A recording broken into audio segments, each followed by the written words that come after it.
AFR On Demand is brought to you by Breck Golf. Try Beaver Creek today, just 20 minutes from downtown Baton Rouge in the Zachary area. They've got a PGA Tour driving range, a short game practice area, 30 to 40-yard practice shots. It's a great place to chip and putt and practice if you don't have time for a full round. Book your tee time today, golf.breck.org, golf.breck.org. Matt Moscona. I'm very important. After further review. Say it one more time. After further review with Matt Moscona. And here we go. Live from the Raising Cane studio. Let's ride!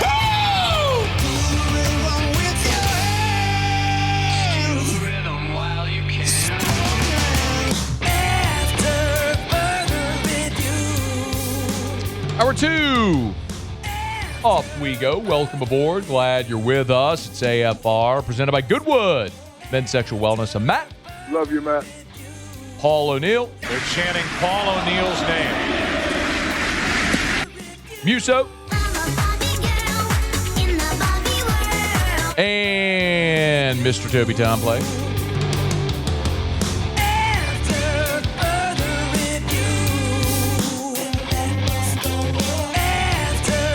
All right, we're here. Glad you are as well. Get out there and make it a good one. Coming up in about less than 15 minutes, our conversation with Gavin Guidry and Derek Curiel. If you missed it, Chris Stanfield, Cooper Moore were in studio with us earlier today. Played that interview in hour number 1, all courtesy of their partnership with the G Team and Gordon McKernan. And so we're obviously as G Team partners as well, and Gordon partners here. We're thrilled to have the guys in studio. So we talked to Chris Stanfield, Cooper Moore earlier. In about a dozen minutes, you'll hear our conversation with Gavin Guidry and Derek Curiel. Interesting tidbits there, including both that have a real decision to make coming up here in about 60 days or so. So we'll get into all that conversation here in just a smidge. Saints OTAs are beginning this week, and it'll be really exciting to see the team, not just the rookies, get on the field and run around and do football-adjacent things. I don't think we're going to see anything groundbreaking, but to start getting this new group of Saints together for this year's team, that comes with a lot of expectation and promise and hope of maybe a return to the playoffs after a 5-year hiatus, maybe winning a division, which many consider is going to be a bad division by and large. The Saints have a really good shot at maybe being a surprise team in the NFL. With that as the backdrop, Derek Carr goes on Max Crosby's podcast, which is called The Rush with Max Crosby. Those two, of course, were teammates with the Raiders. And Crosby asked Derek Carr his one big regret from his time in New Orleans. And my goodness, there are many. Maybe like the last play he played for the Saints, deciding he was going to be Superman and fly over a defender into the sideline, hurting his arm and never playing again. But no, that's not what he said, not what happened at the end of his career in New Orleans. He actually said his one regret is from the beginning of his time in New Orleans. I wish, man, more than anything, when we first got there, I was so focused on the football that I didn't really get to the community aspect like I did with the Raiders that first 6 months. That's one thing I look back, man, I wish I did that sooner, right? We did some community things. We helped bless a lot of families and people out there, and it was beautiful. That's one of the things I was like, man, I wish I did that sooner, right? That's one thing I look back on. Derek Carr, you might remember sort of infamously, he talked about his first meal in New Orleans was Chipotle. That was back in the spring of 2023 after he signed with the Saints. He continues to be a complicated person. At 35 years old, Derek Carr is he's not an old man, but he's a veteran football player who's been in the public spotlight for a long time. And it is so interesting when you see people like Derek Carr, because the thing I've said about him often, I do believe is true. I believe Derek Carr is genuinely a good man. I believe that. I believe he is a good man, husband, father, Christian, all those things. I believe those things about Derek Carr. He's innately good and he wants to do right by others. I believe all that is true. I also believe Derek Carr so desperately wants and needs to be liked and needs approval. And in spite of the fact, and he struggles to get there, certainly with a lot of Saints fans and others, in spite of himself, really. Derek Carr, you talked about focusing on the football. When he got to New Orleans in that first season with the Saints, he started all 17 games, and he threw for 3,800 yards. But a lot of that was stat compiling late in a failed 9-8 season. That's when we termed him then the Emperor of Empty Yards, you might recall. Do you still have that? Oh, do you still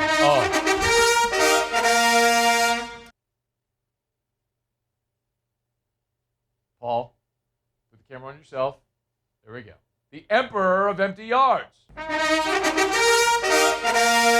man. How did that throwback feel, huh? Was that just like an organic reaction? It was. I heard Emperor of Empty Yards, and I'm like, where's my King's trumpets? On your feet! Yep. On your feet, Musso! Stand up for the Emperor of Empty Yards!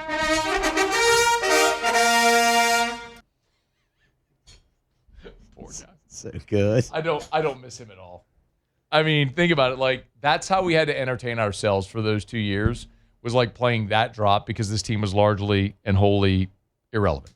Now we can actually talk about reasons to be optimistic about Tyler Shuck and the direction. Maybe the honest juxtaposition is just looking at the way those two have ingratiated themselves when they got to the city and the state and the region.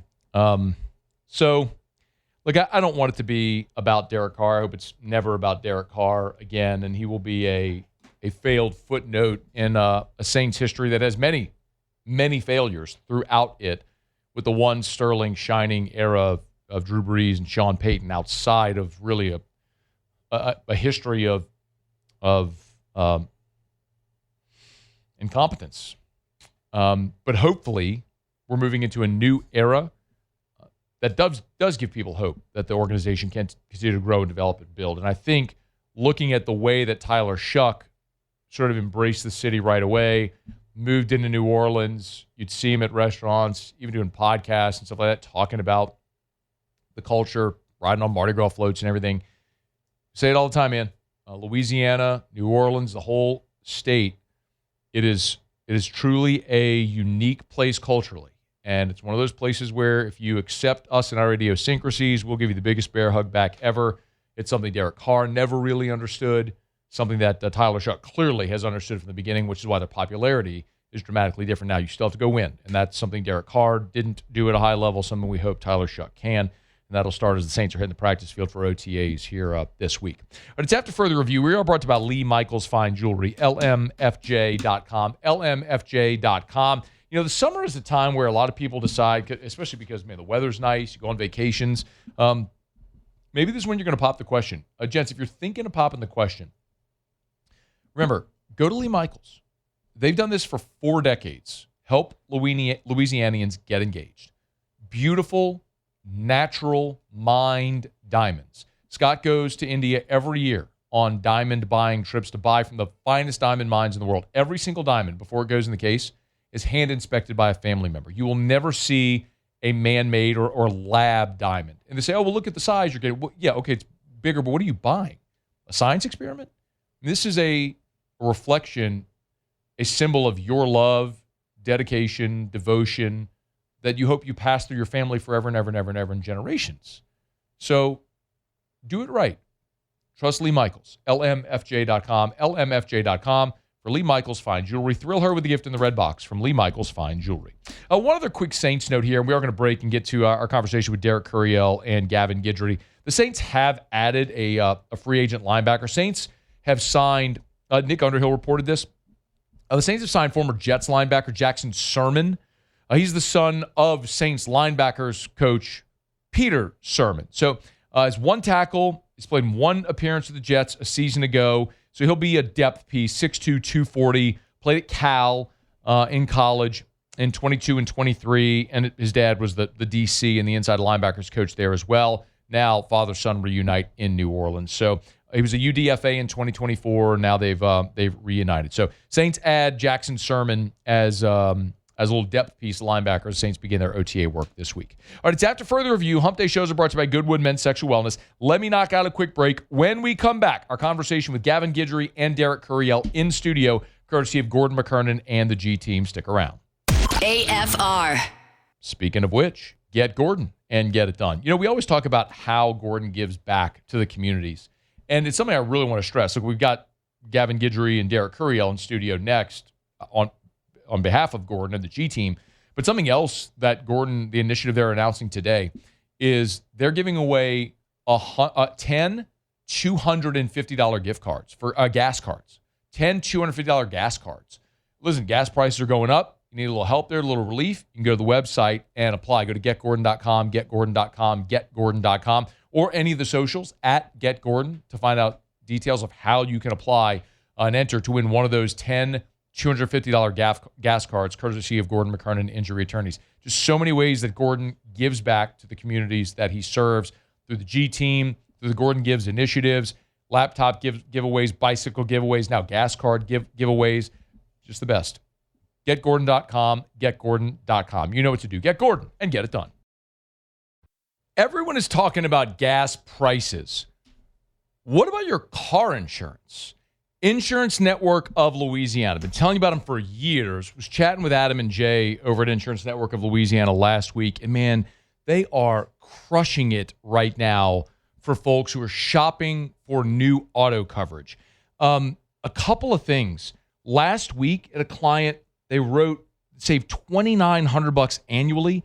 They had a high auto rate with State Farm. They smashed it with Geico. Another one, they saved nearly $1,500 with Progressive, moving from Allstate to Progressive. So you're getting high-rated carriers, great coverage, and saving a lot of money. Man, if you've not shopped recently for auto insurance coverage, let Insurance Network of Louisiana do the work for you. By the way, it's literally free to have them shop for you. lainsurance.net, lainsurance.net.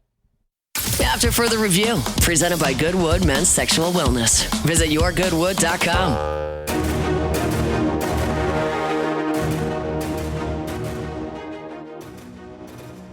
On behalf of the G team, glad to have Gavin Guidry and Derek Curiel in studio representing Gordon McKernan Injury Attorneys. Gents, good to have you. Thanks for being here. Yes, sir. Thank you for having us. Obviously, we wish this week we were talking about regionals and getting ready. You've won 2 national championships. You won it last year as a freshman. I'd imagine it's an odd feeling. What's it like this week, Gavin? Yeah. I probably won't be watching much postseason baseball for the first time in a really, really long time. And kind of sucks to say that, but just kind of the hand we were dealt, But it is what it is. Just got to get ready for next year, the guys that are coming back, and then the guys that aren't coming back continue their career in baseball. And best of luck for everybody. Derek, if I ask y'all, if you go back into February when the season's starting, right? Y'all are preseason number 1, number 2, whatever. And I'd said, this is how it's going to go. What would you have thought? Seeing the team that you all saw through fall and through preseason work. Yeah, no way. I would have told you you're crazy. I thought we had the best pitching staff in the country. I faced them for 6 months in the fall, and they were legit. It was a tough at bat every single pitcher we faced. And our defense was great, and I felt like the transfers we got in, the freshmen we got in, were all very talented, and it was just crazy. I feel like this is going to be a team that we look in 10 years, we're going to look back and be like, dang, how did they not make the postseason, or how did they not win a national championship? So that's very disappointing, obviously, but obviously LSU is the golden standard of college baseball, and us not playing this week and hearing our name called in a regional is disappointing, but LSU will be back on top for sure. Yeah, go ahead. Yeah, I agree exactly what he just said. Just coming into the season, I thought I was going to win my 3rd national championship. Genuinely, I thought, and this is going to sound crazy, but I thought in my 4 years it was the most well-rounded team going into the season. And then after the first 8 games, whenever we went on that run and we were undefeated coming out of Jacksonville, we were super confident going into the games, and it was just I thought there was a chance. Hey, let's just not lose all year. Let's just win every single game for the rest of the year. Let's just do it. You know what I mean? Let's just do something that's never been done. Why not? And then I think there's a little bit of guys that haven't really played in the league that didn't exactly know how to navigate it. And I think that brought a little bit of struggles. And then I think also just baseball is such a momentum game, and it's so like unforgiving, where you lose a little bit of an edge, you lose just a little bit of confidence, and you just fall off a cliff. Especially in this league, like in the SEC, like if you have just a little bit of doubt, it's going to get completely exposed every single time. And I think that's kind of what started to take place. Yeah. You know, it's interesting. I can't remember which one of you just said it, but you said you thought it was the most well-rounded team. Yeah, I would still say that. I'm not even joking. I would still say that.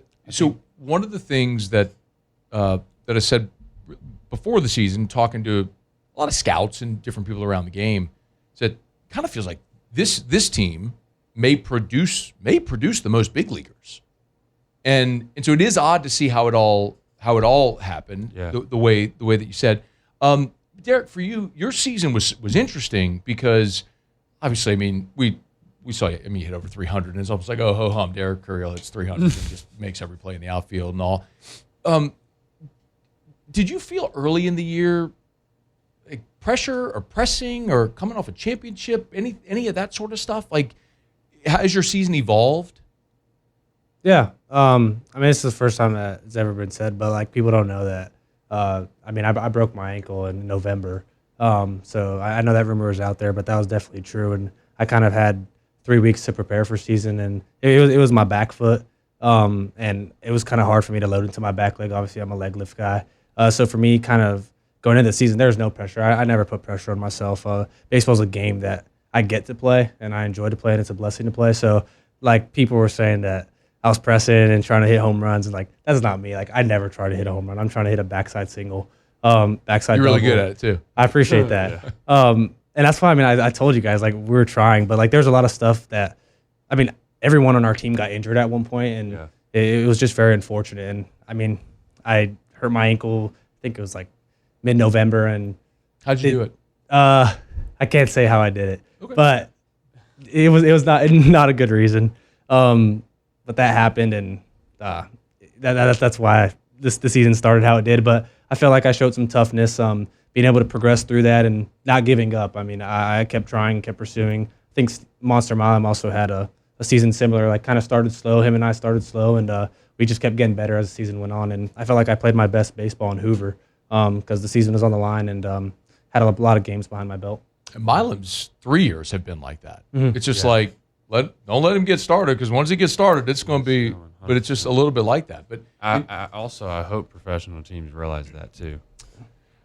I think he's going to be fine. I think he's going to. They realize that, because if we had a 162 game season, he would probably hit like 380. Yeah, he and one of the really impressive things. I mean, maybe either of you could speak to this, just knowing him, being his teammate. It seems like something that's very impressive is even when the bat was struggling, he was hitting sub 250. Dude still made every play in the field. It never. So maybe, I mean, the mindset there, like, of the guy you all know. What's like? Yeah. What can you speak to as far as him in that respect? Well, one, he's very he's a winner, and all like everything the word winner means. That's just who he is. Like, he's another guy who's playing. In my 3 years here, he's always kind of played dinged up and a little bit like playing through stuff, and that people don't even realize. Like, obviously, there's things. It's his things, but I can't really talk about it. But he's always kind of played dinged up, and you just never know, because he's making every play, hitting homers, hitting home runs in big spots. Like, and he doesn't make any excuses. No one's ever gonna know if he's playing through an injury, and it's never an excuse if he doesn't play well. Like, he can go 0 for 4 with 4 strikeouts in the biggest game of the year, and he could be playing through an injury, and it would never be because of the injury ever. Like, that's just who he is. So. No, I have so much respect for him, just the way that he goes about everything and the way that he competes. Like, baseball is everything. Yeah. And it shows. Gavin, Guidry, and Derek Curiel are in studio with us on behalf of Gordon McKernan Injury Attorneys. By the way, they got a gas card giveaway promotion that's starting today. They're giving away 10 $250 gas cards. You can go to getgordon.com to find out info how you can register. Getgordon.com, getgordon.com, @getgordon on all the socials. Guys, this has been a little gloomy so far, this conversation. I think we also got to remember that you two are two of the greatest players that have come through this program in this or any era. You're national multiple-time national champion as well. So I got to get thoughts on that as well. Like, you guys have reached the pinnacle of college baseball when you know that, like, because you all saw it this year. When you win a national championship, those teams always come back. You know what I mean? Like the 10-year, the 20-year, the 25. Like, so forever, you all are part of the lore of LSU baseball. Derek, you came here from California. You're a local guy. You're from California. Let me start with you. Like, as now you look back, having won a championship, been here 2 years, we'll talk about the draft in a second, but like, when you thought about what was the magnetic thing that pulled you here, how has this lived up to what you thought as a prep player coming 2 time zones away to play college baseball in Baton Rouge? Yeah. If I'm being honest, like I really knew nothing about LSU baseball. I just knew that I loved Coach Jay Johnson, and that's the reason I'm here. Obviously, he's a West Coast guy. He'd been recruiting me when he was at U of A, and I just loved his baseball mind. And as soon as he came here, I knew SEC was the best conference to play in, and he's a great hitters coach. He's developed great hitters like Chris Bryant, and then obviously Dylan Cruz. And right when he came to LSU, I watched him, and I watched Dylan Cruz, and I was like, I want to be that guy. Like, I want to do what that guy did.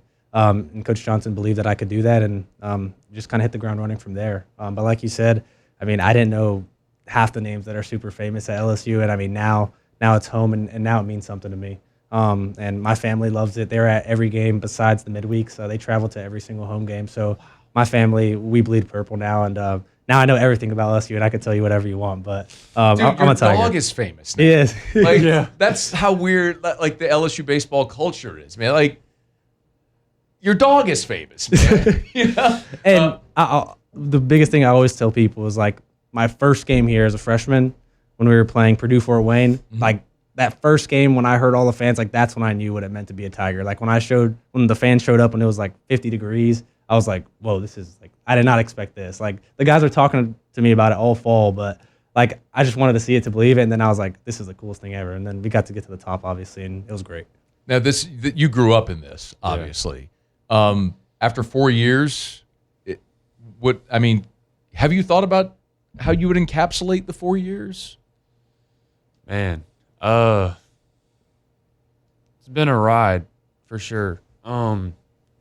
Just with everything last year and how everything went down last year, and then being able to come back, and obviously, even though I didn't have the year that I wanted to have for the team and like just individually, still though, like being able to come back and kind of get back out there and compete and play in front of the fans again when I didn't really know exactly what it was going to look like, and I got back to 100%, my body feeling better than ever, and I was able to go back out there and compete again and enjoy it. So that was like the coolest thing ever on opening day whenever I got to go back out there, and the fans kind of welcomed me back, and I got to just settle in and have fun and just kind of do what I miss doing.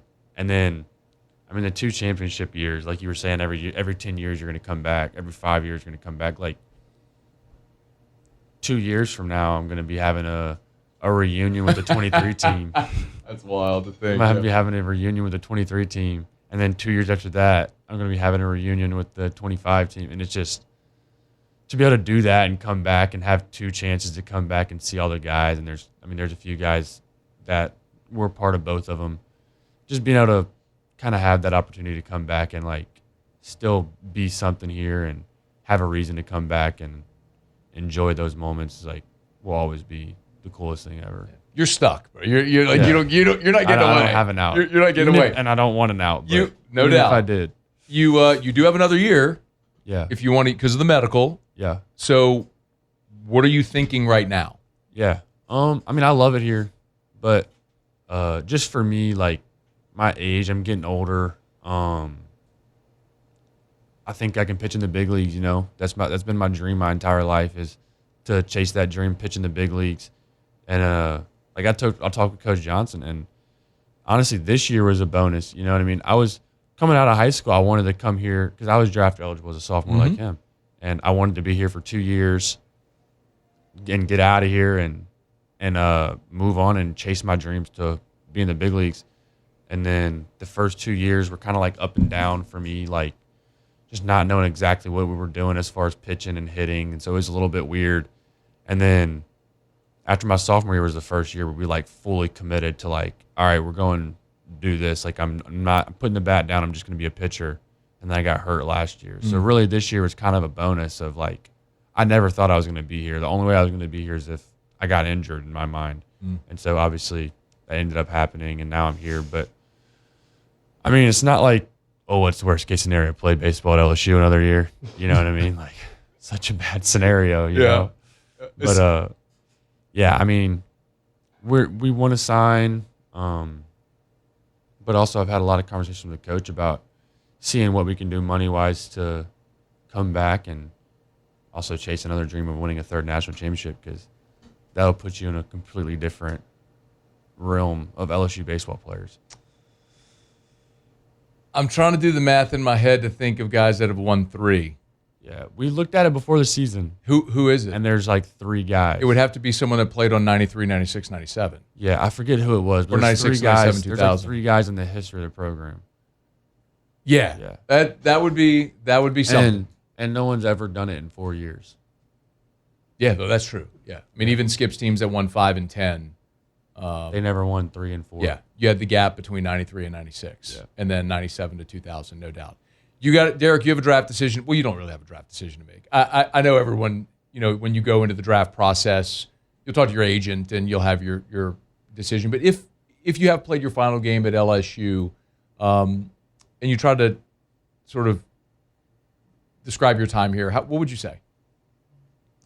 Everything I could ever ask for and more. But I definitely don't have all my eggs in one basket yet. I mean, definitely talked to Coach Johnson. I obviously want to be a Tiger forever. Like I told him, if there's a coach I could play for forever, it'd be him.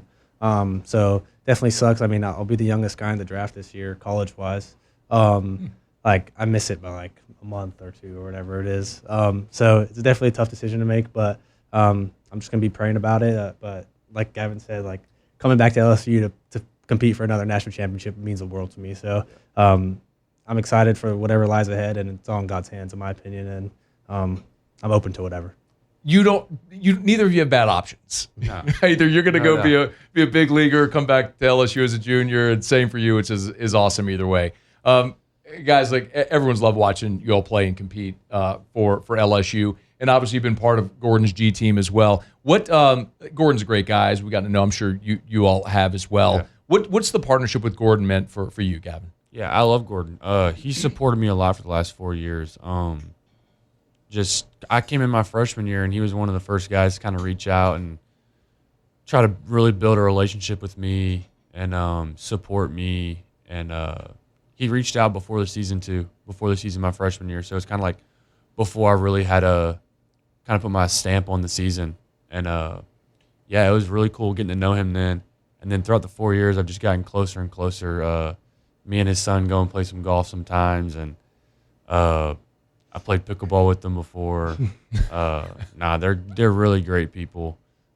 This year they started the dinner before the year. Yeah, we had a big dinner with all the Gordon guys, and then him and his wife, and I think his wife's dad, so his father-in-law, and it was a great time.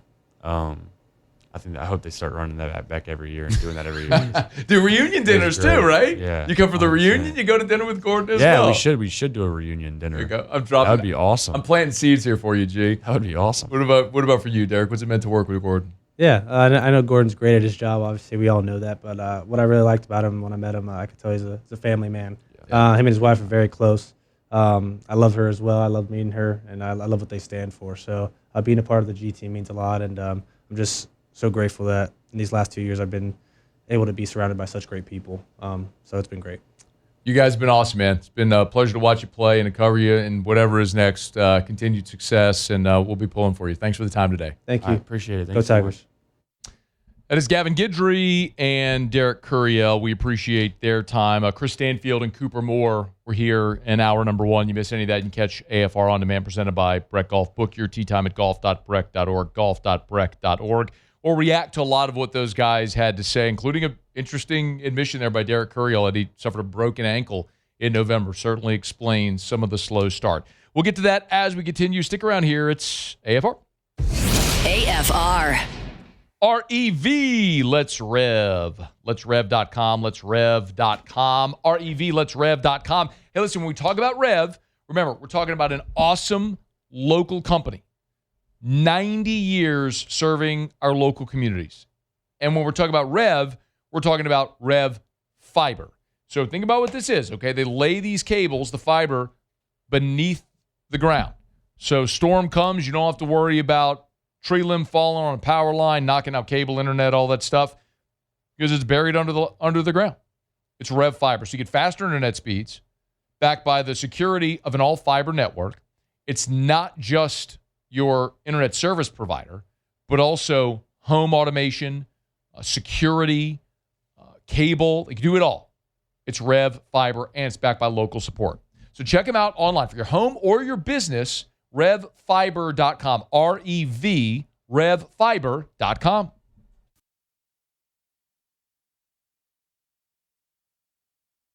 After further review, presented by Goodwood Men's Sexual Wellness. Visit yourgoodwood.com.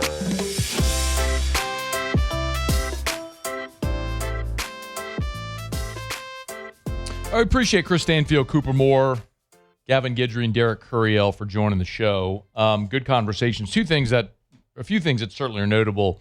We talk about what went wrong for this LSU baseball season, and injuries were certainly a part of it. And you got a little clarity on some of those today. Chris Stanfield acknowledged he did break his hand in the second game of the season. That shouldn't come as a great surprise to anyone. Cooper Moore stated a broken bone in his elbow. It was a weight room incident where a bar slipped and hit him on the elbow, on his throwing arm. And only after the discomfort kept growing did they get an x-ray and find out what happened there. He is expecting to be back next year.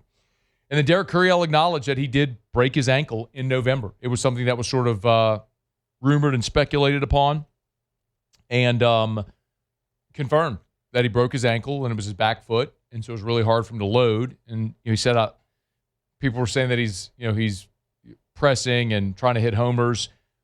He said, "That's not me. I'm a guy who's going to hit singles and doubles the other way," which is true. But if you look at spray charts from early in the season, he was elevating the baseball and pulling a lot. A big part of that, I think, was clearly a result of that injury. Once he got healthier, he was back to himself. Maybe the most interesting thing Derek Curiel said there was the way he talked about being a draft-eligible sophomore. He's like, "It sucks. I missed the cutoff by like a month." Like basically saying it sucks that he's draft-eligible this year. It sure sounds like a guy that very much is open to a return. Now, my belief is, like, I don't mean for this to sound cynical, and I hope it doesn't. I think this is just an honest assessment that I'm giving to you. I've covered this program for a very long time. And when guys are first-round picks, they leave. This is what happens. There are very rare exceptions of high school guys that make the decision to come to college. You're passing on seven figures. William Schmidt did it. Cam Johnson did it. It happens. That happens. But guys who are in school who are draft eligible and are going to be first-round picks don't make the decision to return. Now, the world has changed because of NIL rev share, and that can complicate or add different considerations to those decisions. It's just going to be very hard for me to imagine if Derek Curiel's phone rings and someone wants to take him 15th overall. He's like, "Keep your $5 million. I'm good." I just don't. That would just be a real outlier.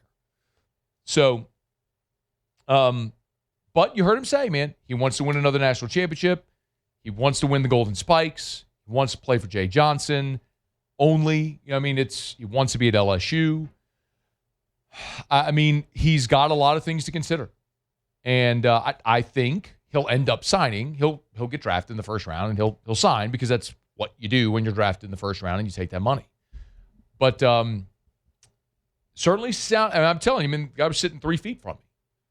And I think his that conflicting feeling in him is very genuine.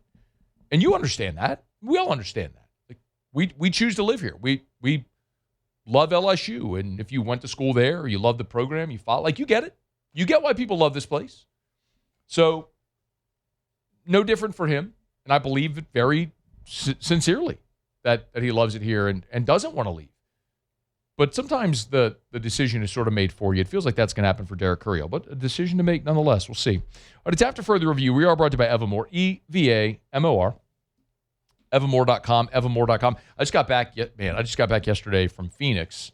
Scottsdale, was out in Arizona, and before I came in today, I forgot to go to the store and buy my 64-ounce Evermore bottle. So got a canister canteen here that I'm drinking out of today. But I'll tell you one thing I'm doing tonight when I go home. Scoop up Drew. We're going to head to the grocery store, and I'm going to go pick me up some Evermore. EVAMOR, Evermore.com. I love buying the 4 packs of 64-ounce bottles. It's just the easiest thing for me to carry around a 64-ounce bottle and drink from it. Maybe you want the 32-ounce or the 20-ounce bottles. Up to you. Find it at retailers near you or buy online at evamore.com. EVAMOR, evamore.com, evamore.com.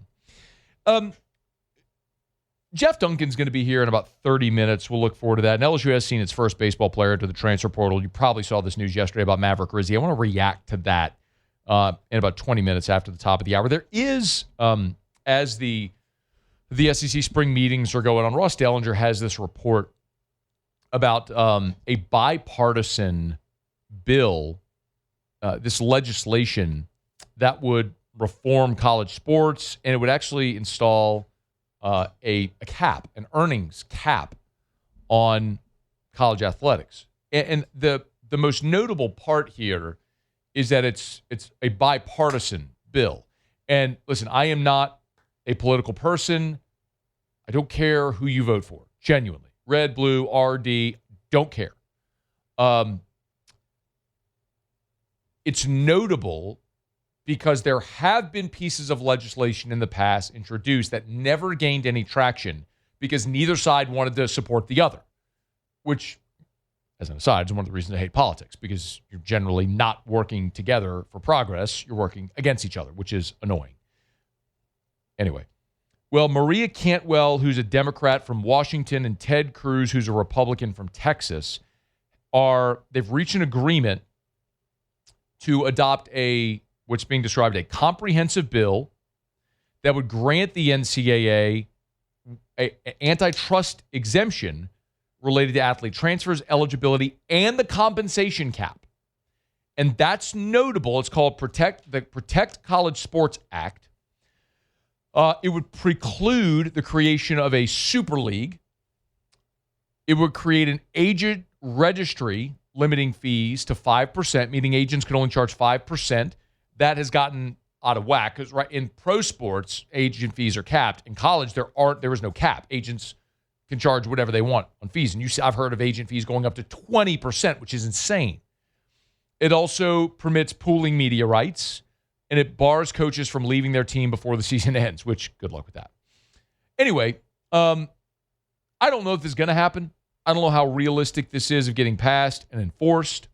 It feels like, and everything we've ever heard, is that if they try to cap earnings, just be prepared for immediate lawsuits, which is likely what will follow out of this, and would go up to the Supreme Court, and it would be tied up in court forever. But I do think some of the notable things, which I would hope maybe this would provoke the powers that be to enforce these things without having to go to Congress. It would establish a 5-year eligibility length for college athletes. It would prohibit professionals, even international pros, from then coming back to compete in college. And maybe most notably would be the cap. It would institute a cap on what schools could spend on college athletes. Now, good luck on that when you're talking about NIL, and I don't even know how you'd work around all of that. But the bottom line is, maybe the most important part of this is you are finally making progress, bipartisan progress, reaching across the aisle, trying to reach some type of an agreement. Because the easiest way to say this is you have the NCAA, which passes rules, schools which don't want to abide by the NCAA's rules, so they sue the NCAA. Well, what you need then is some legally or some binding piece of legislation that can supersede all of these issues. So it's not all these individual lawsuits in different states and everybody playing by a different set of rules. Whether this actually gets across the finish line, whether it's actually enforceable, whether it's constitutional, I don't know. But it is a notable piece of progress because you have at least bipartisan support for this piece of legislation. So as it moves along, I don't think there's much more to say right now because it's a long way from being codified. But as it sits right now, it's something worth mentioning. And if it progresses, we'll talk about it. All right, it's after further review. Hump Day shows are brought to you by Goodwood Men's Sexual Wellness, yourgoodwood.com, yourgoodwood.com. Lowest prices, never any contracts. Make sure you check out our friends at Goodwood. ED treatments, hormone replacement therapy, peptide therapy. They do it all better than anyone. Lowest prices, great people. Check them out, yourgoodwood.com. All right, final break of hour number 2. We used to do Tigers and the Pros to wrap up the hour. Next, stay here. It's AFR. AFR. We're brought to you by the Watermark and the Renaissance. The Watermark's downtown, the Renaissance Southtown. Watermark Baton Rouge, voted by you the best hotel in the best of Baton Rouge. Baton Rouge's premier hotel property, the picture of luxury. Hey, look, if you're planning to come in town, maybe you live out of town or you have family, friends, co-workers, colleagues that live out of town that are planning to come in for a football game this year, make sure they book their room at Watermark now. And Watermark is an awesome place to stay if you're going to some event on campus because so Watermark's downtown, corner of 3rd and Convention, and it's 5 minutes from LSU's campus, just straight down Nicholson, and then everything is walkable from there. If you want to get to all the sites, the historical landmarks in downtown Baton Rouge, casinos, restaurants, bars, and of course Watermark Baton Rouge is not only a great place to stay, but you've also got the Gregory, the lobby bar right there in Watermark Baton Rouge. Check it out, book a room, or plan your event today at Watermark Baton Rouge. After further review, presented by Goodwood Men's Sexual Wellness. Visit yourgoodwood.com. Wrapping up hour number 2. Glad you're hanging out with us here. Maverick Grizzlies entered the transfer portal. I want to give you some thoughts on that coming up after the top of the hour. And Jeff Duncan will be here in about 25 minutes from right now. He's got a new book he's working on about LSU athletics. Talk about that, get some Saints questions in as well. But right now, Musso has Tigers in the Pros. Tigers in the Pros. They still bleed purple and gold. They're just really rich now. Already told you about it yesterday in Tigers in the Pros. The Gage Jump called up, was going to make his debut on a Tuesday night against the Mariners. Made that debut, struck first hitter out that he faced. That was J.P. Crawford on just 3 pitches, so wasted no time getting strikeout number 1. It was one of 5 Ks on the night for Jump. All in all, 5 innings, 9 hits, 4 earned runs, 1 walk to go along with those 5 Ks. Did suffer the loss, but there'll be plenty more starts in his future. And again, congratulations to him on getting the call up. Didn't take a lot of time there for Gage. Dylan Cruz goes 1 for 4 on the night Tuesday for the Nationals in a winning effort. That one was a single. Dylan continues a pretty steady season since his return to Major League Baseball. Alex Bregman and the Cubbies can't buy a win, but Breggs is hitting the ball very well. 2 for 4, double. That was his 7th of the year. Came around to score as well. Average climbing up to 260 here for Bregman. I think that's 10 losses in a row for the Chicago Cubs. Aaron Nola was on the bump for the Phillies. Yeah! Yep. This is a really good one for Nola. It's been an up and down year. 6 innings, just 3 hits, 2 earned runs, didn't walk anybody, punched out 5. Got his 3rd win of the season as the Phillies were one-run victors over the San Diego Padres. And to the WNBA, Angel Reese and the Atlanta Dream. Say that 5 times fast. They'll be on the floor tonight up in Minnesota. Reese averaging 13 and 11 so far on the season. The Dream are 4-1. We'll give you a recap of how that goes tomorrow's show. That's Tigers in the Pros. Presented by the Williamson Eye Center, 924-2020, 924-2020, or WilliamsonEye.com. Williamson, EYE.com. You want to see 2020? Easy. Call 924-2020. Book that consultation with Dr. Blake Williamson, his awesome staff. You could change your life. It's not often that you could say that and actually mean it. When you can do something, make a decision that will change your life. And I'm telling you from experience, as someone who started wearing contacts, glasses in the 6th grade, contacts in the 7th, and did the same thing that a lot of you do every day. Shove contacts in your eye, sometimes forget, you fall asleep in them, they like glue to your eye. You forget to go, or you just put off going to update your glasses prescription, so you wear glasses at night that are 10 years old. Like, I've done it all. The same thing life you live. And to have LASIK or PRK or the custom lens replacement, having that refractive surgery, to be able to just take that drawer of whatever eye care products, contact cases, contact solution, eye drops, extra pair of contact lens, and just dump it into the trash. Wake up in the morning and just see 2020. It's incredible. I'll never go back. Neither will you. Want to see 2020? Call 924-2020 for the Williamson Eye Center. 924-2020 or williamsoneye.com. All right, it is after further review. We talked about that bipartisan bill. The other thing that's interesting that's getting out there right now is Kirby over at SEC spring meetings has intimated that the SEC could leave the NCAA if it's the playoff isn't expanded, they don't really get their way.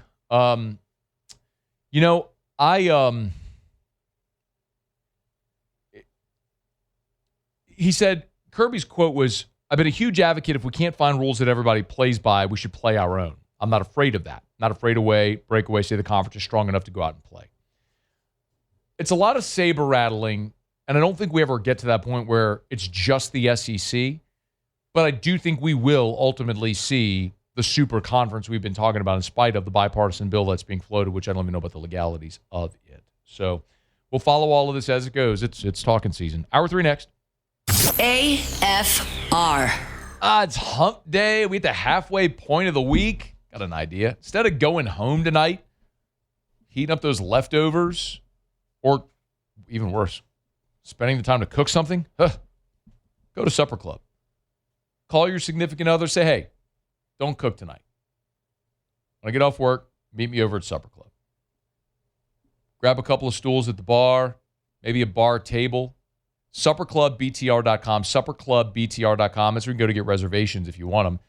But remember, it's always open seating at the bar table. Maybe you pop in on a Wednesday night, and if you get lucky, maybe they have open seating. You can grab a table at Supper Club. I want to call ahead for that. Maybe you're thinking about the weekend ahead. Maybe you've got a birthday coming up, an anniversary, something you're celebrating, a graduation. You missed dinner on graduation day. Maybe you can go celebrate at Supper Club. The best dining experience of your life right there on Perkins Road near Bluebonnet. It's Supper Club. Online, SupperClubBTR.com.